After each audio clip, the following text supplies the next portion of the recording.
आप कहाँ रहते हो? मैं टेंशन में रहता हूँ। मेरा मतलब है आप कहाँ होते हो? मैं सदमे में होता हूँ।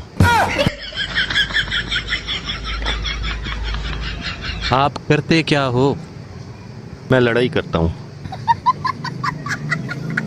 मेरा मतलब है आप काम क्या करते हो?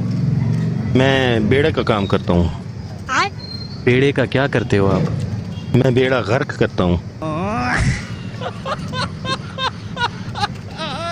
लगता है आपको जिंदगी में तफरीह के मौके नहीं मिले।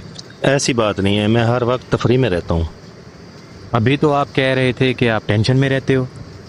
हाँ, तो मैं हर वक्त अफरा तफरी में रहता हूँ ना। जिस तरह की आपकी जिंदगी है, आपको तो ये भी नहीं मालूम होगा कि जीना किसे कहते हैं।